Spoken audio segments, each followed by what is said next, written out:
Magandang gabi mga kabarangay. Mahalaga pong paksa ang pag-uusapan natin ngayon. Ayon po sa balita, pumasok na po sa Pilipinas yung sinasabi pong Delta variant. Nakakatakot po ito sapagkat mabilis po itong makahawa. Kaya kinakailangan po ang ibayong pag-iingat ng ating mga kababayan upang mapigilan ang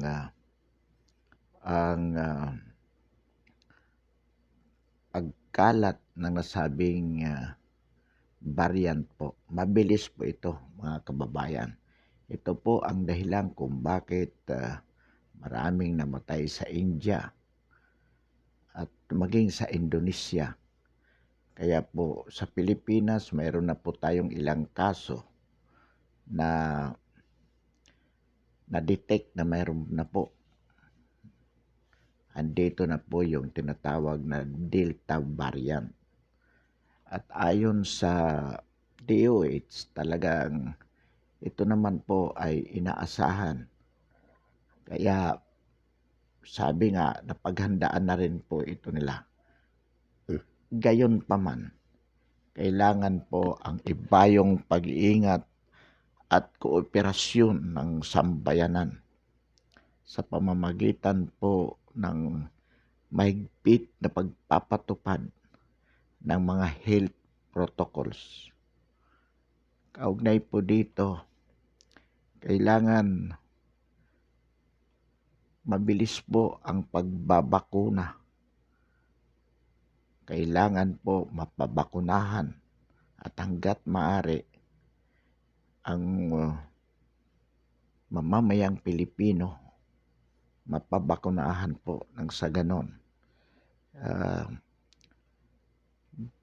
Malaki po ang kumbaga mapangalagaan po sila upang hindi mahawa o kung mahawa man hindi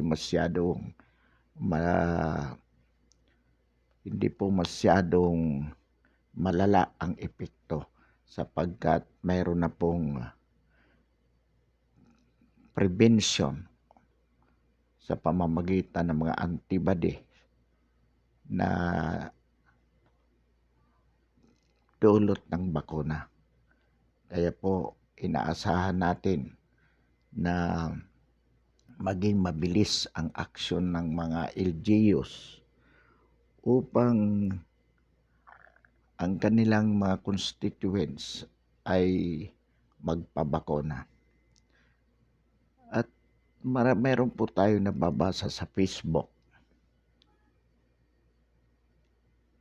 Itong Maharlikang Masa. Wala pong ginawa ito kundi i-discourage ang sambayanan na magpabakuna.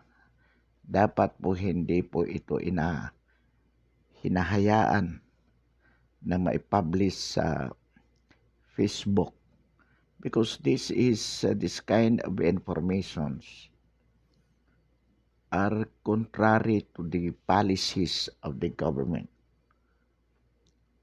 Sapagkat ang palisiya po ng gobyerno ay hikayatin ang sambayanan na magpabakuna, magtiwala po sa bakuna, i-build up ang vaccination drive in terms of building trust in the people.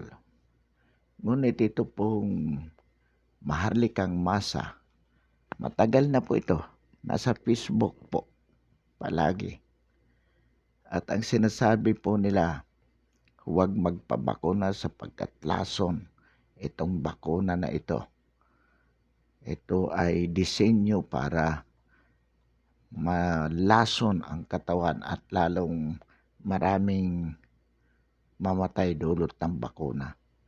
So in other words, ito po ay sinasalungat po nito ang mga patakaran o even ang kautusan ng pamahalaan na lahat po ay magpabakuna. So nananawagan po tayo sa Facebook at sa IATF na itong ganitong information dapat po ay huwag ipalabas. This cannot be a suppression of press freedom, of the press freedom. Why? Because this is against national policy. And freedom of the press should not be allowed in so far as the national security, national health is concerned. So, dapat po itong ganitong mga pagpapalabas ng post sa Facebook, ito pong ginagawa ng maharlika ng masa, dapat po ipahinto yan. Alam po natin, kontra sila sa pamahalaan. Okay lang po yung kanilang pagsalungat sa pamahalaan. Sapagkat ours is a democratic country. But when it dangers the national health, katulad po ng pagsisikap ng gobyerno, ng pamahalaan na mapigilan itong COVID-19, lalo na po ngayon na pumapasok na ang Delta variant. So, itong vaccination po is now a national health policies na dapat po ay ipatupad ng pamahalaan. It cannot be left to being, it cannot be considered a discretionary, yung sinasabi ng iba na hayaan ang hindi magpabakuna o payagan yung ilan ay yung mga tao na ayaw magpabakuna sapagkat yan ay kanilang karapatan. Sa atin pong pananaw, pwede po yan kung siya ay hindi lalabas ng kanyang bahay at wala pong danger na siya ay makahawak. Pero kung siya po ay lumalabas at of course, palagi namang lumalabas ang mga tao. So, dapat po pilitin silang magpabakuna. Hindi pwedeng sinasabi ng iba na dahil karapatan nila yan, kung ayaw nila huwag silang pilitin. Pwede po yan. Tama yun. Kung sila po ay hindi lalabas ng bahay. Pero kung sila po ay lalabas at tuwing lalabas sila, there is danger of being contaminated and in effect contaminating others also. So, concern po yan. This would be a social obligation on their part to submit to vaccination. If it is proven scientifically that to a certain degree it prevents the contamination, it prevents contaminating other people, then under the police power of the state, they can be compelled to do so. Kaya ito pong sinasabi palagi ng maharlikang masa, araw-araw po ay may nakapost po sila tungkol po dyan sa vaccination, encouraging the people na to submit for vaccination. Dapat yun po yan ay pigilan. Ipahinto po ng ating pamahalaan. At ito po ay panawagan din natin sa Facebook kailangan ipahinto yan. Sapagkat ang involved po dito is not an individual safety. Ang involved po dito ay national safety. National safety. Yung ikaw ay hindi mahawaan upang ikaw ay hindi makahawa din. Kailangan magpabaksin ka sapagkat hindi lang po ikaw ang apektado. Makakaapekto ka rin sa iba kung sakaling mahawa ka. At pag hindi ka nagpabaksin, the probability is that mahahawaan ka. At kapag nahawaan ka, makakahawa ka sa iba. So that is the policy. Or that is the facts of the matter. And that being so, you need to submit yourself to vaccination, not only because of your safety, but more because of the safety of others who might be endangered of being contaminated by you once you are contaminated just because you have not submitted to vaccination yourself. Yan po ang dahilan kung bakit dapat pong pilitin ang sino man na magpabaksin. Unless of course for health reason also.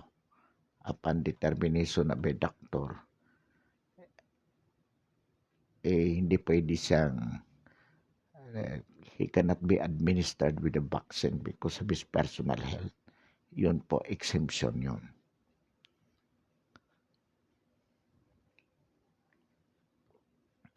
Sa ibang balita po, napanood po natin ang interview kay Isko Moreno tungkol po sa huling survey ng Pulse Asia kung saan pumangalawa siya kay Sara Duterte, 14% actually, kalahati nung kay Sara, but pangalawa siya.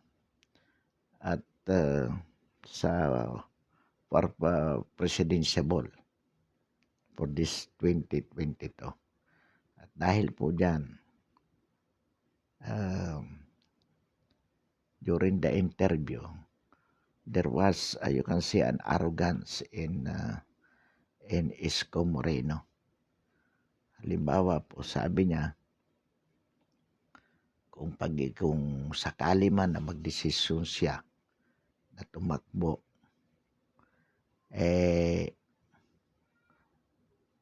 wala siyang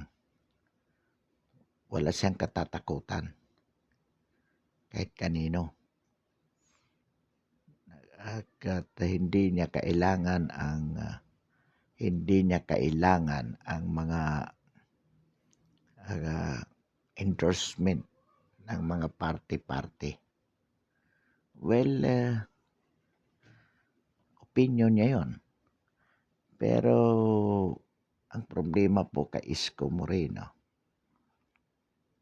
bata pa, pero hambog na. Mas lalo pong magiging mayabang ito kung sakaling maging Pangulo. At sa Manila naman, wala pa naman tayo nakikitang kumbaga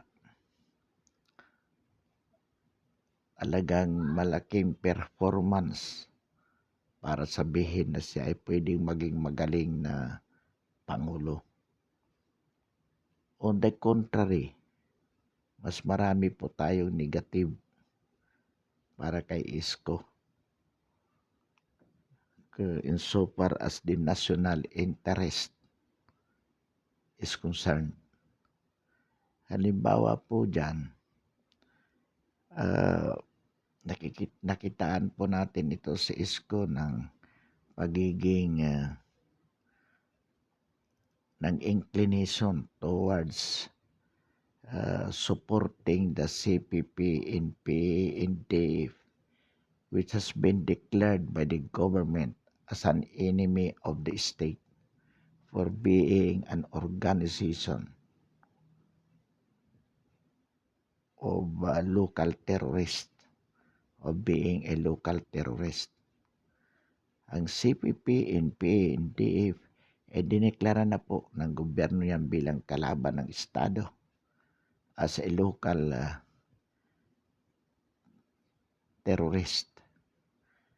So much so that supporting this organization is illegal. Totoo naman po talaga na itong CPP and PANDF ay talaga namang malaking sindikato ng mga terorista.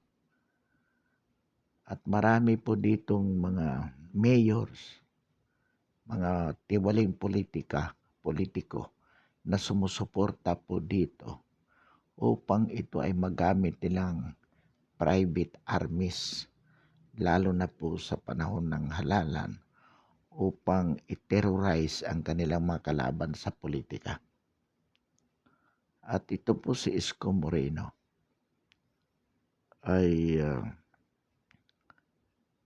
maliwanag po na supporters ng CPP and PANDF.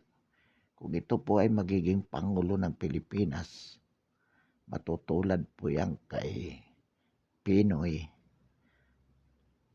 kay Kore, na maliwanag po na sinuportahan nila ang CPP and PANDF kung kaya ito ay lumakas. At ngayon po, sa ilalim ni Pangulong Duterte, unti-unti na po, hindi lamang po unti-unti, kumbaga malapit na itong matapos ang gera laban dito sa CPP and PANDF. Malapit na pong matapos yan. Kaya nga ang gusto natin, ang pumalit din po sa ating Pangulo ay meron ding political will na tapusin itong gera laban sa CPP and PANDF, na kung sakali pong si Isko Moreno ang mananalo, sa bagay po hindi naman mananalo to, pero sinasabi po natin, kapag naging Pangulo itong batang hambog na ito, makakabawi po ang CPP and PANDF sa loob ng 6 na taon sa ilalim ng pamumuno nitong hambog na Isko Moreno na ito. Lalakas ang CPP and PANDF. Pero malaki naman po ang ating tiwala na sa 2022 hindi po ito mananalo kung tatakbo po si Inday Sara Duterte Carpio. At sa ating palagay, mukhang tatakbo naman po. Tatakbo po sa ating obserbasyon. Sapagkat katunayan po, umiikot na ito ngayon para kumonsulta sa iba't ibang mga political leaders. Nagsimula naman pong nagsalita na rin siya na siya ay bukas sa posibilidad na tumakbo siya depending upon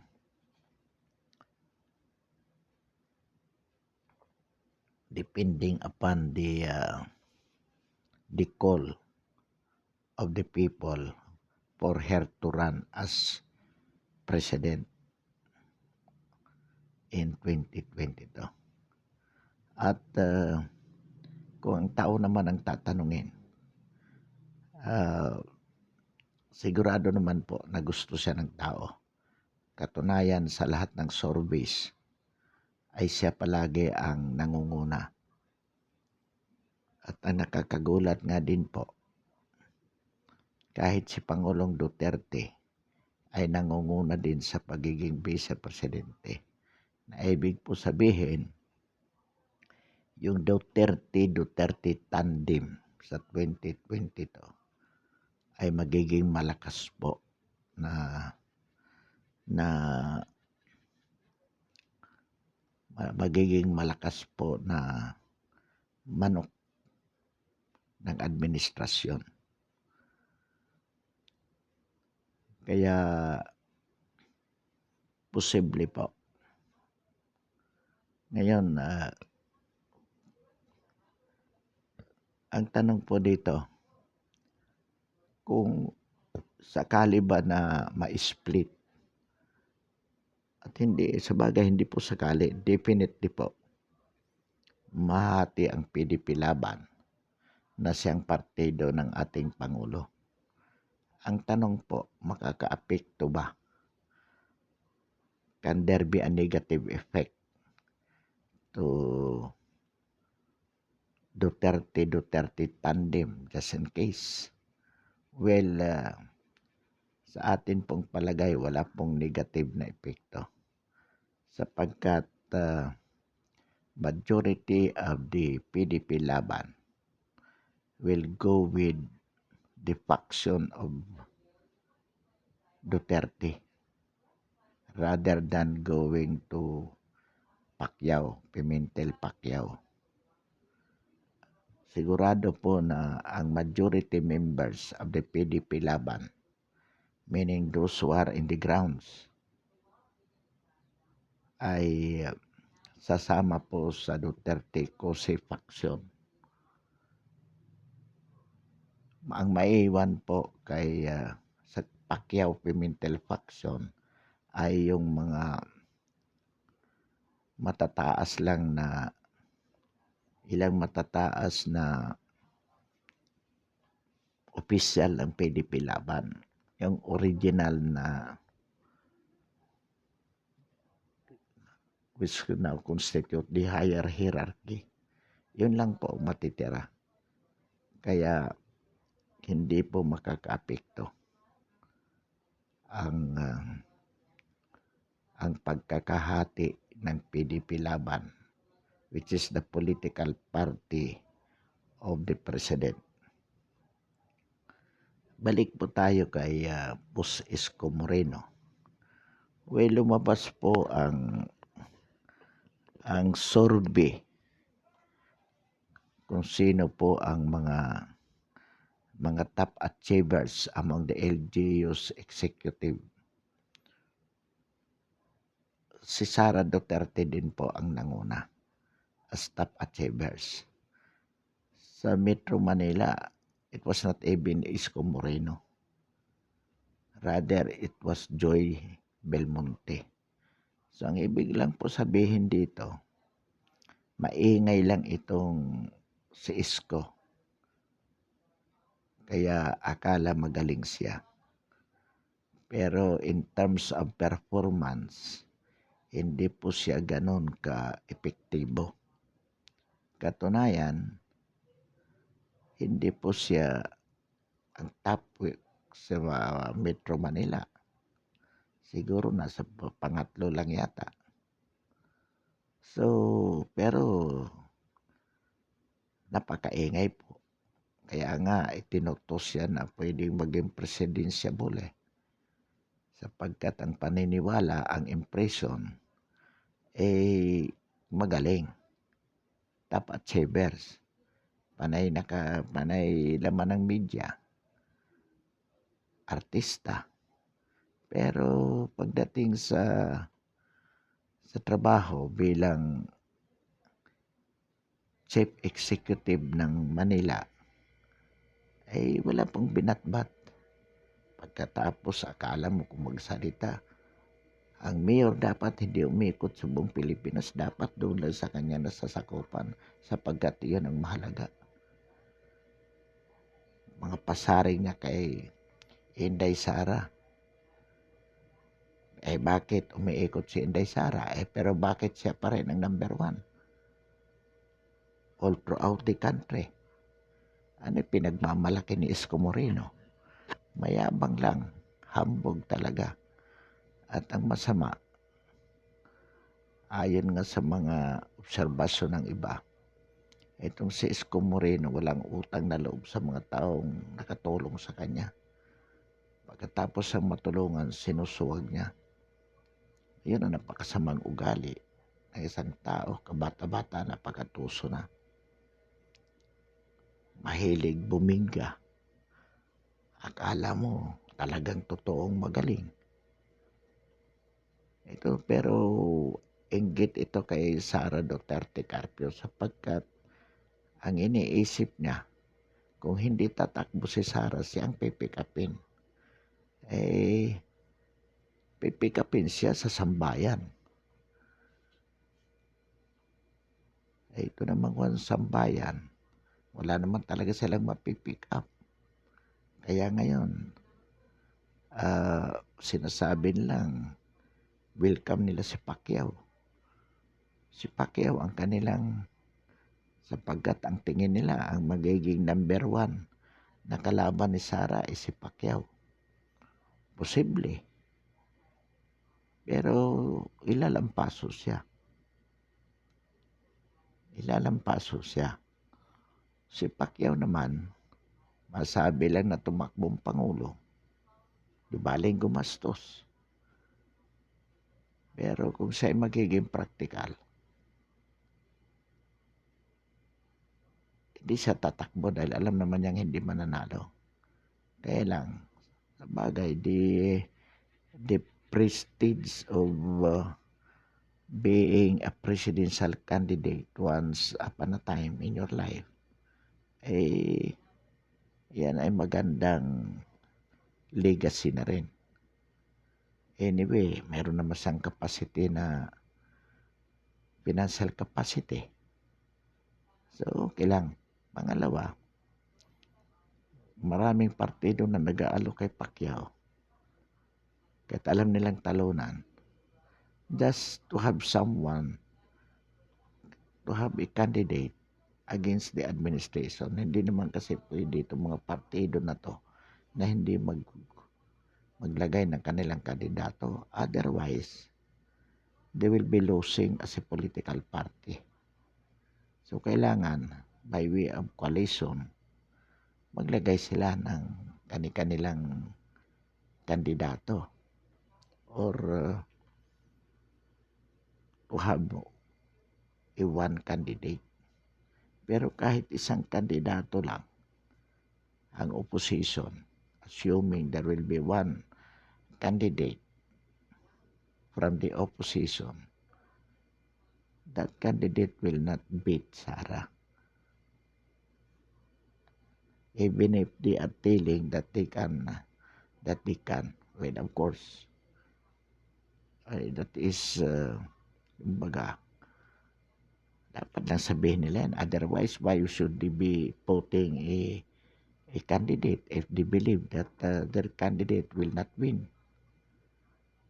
Pero deep in their hearts, they know Pacquiao will not win.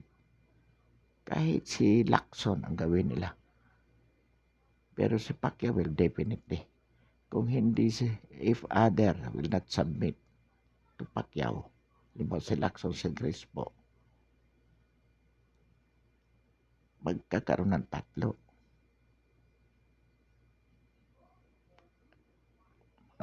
from the oppositions. Sabi nga natin, kapag more than one sila, that would be to the advantage of Sara. Ay kung isa nga, hindi rin sila mananalo, how much more kung may dalawa o tatlo na magkakati-hati sila. Mas lalo silang hindi mananalo. So, 2022 is definitely Sara Duterte Carpio. Contrary sa sinasabi nilang mga opposition na magbabago pa yung survey result na matagal pa ang eleksyon. Habang tumatagal ang eleksyon, mas lalo pong dumarami ang supporters. Mas lalong lumalakas ang panawagan kay Sara Duterte Carpio na tumakbo bilang Pangulo sa 2022. Mas lalakas po ito. Pag nagdeklara na po si Sara officially, mas lalo pong maraming magple-pledge ng support para kay Sara Duterte. Ngayon pa nga lamang na hindi pa niya, ang sinabi pa lang niya ay bukas siya, pero wala pang official na declaration. At sa ating tingin naman, by August, mga mid of August, or the latest would be September, first week of September, magkakaroon ng official pronouncement ang kampo ni Sara Duterte Carpio to the effect that she would run as president. Itong kay Pangulong Duterte, at the moment, we submit 50-50 pa ito. Pwedeng magtumuloy bilang Vice President si Pangulong Duterte o pwede rin namang mag-give siya to some other candidate, particularly Bongbong Marcos. Sabi niya kay Martin Romualdez. Pero although mas malamang natatakbo si Digong, lalo na po sa magiging resulta ng PDP laban na National Assembly bukas.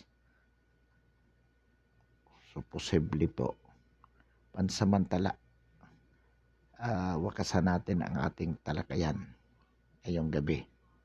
Marami pong salamat at bilang suporta, inaanyayahan po natin na i-subscribe ang ating YouTube channel, ang ating paninindigan sa napapanahong issue ng lipunan. Muli, magandang gabi at maraming salamat.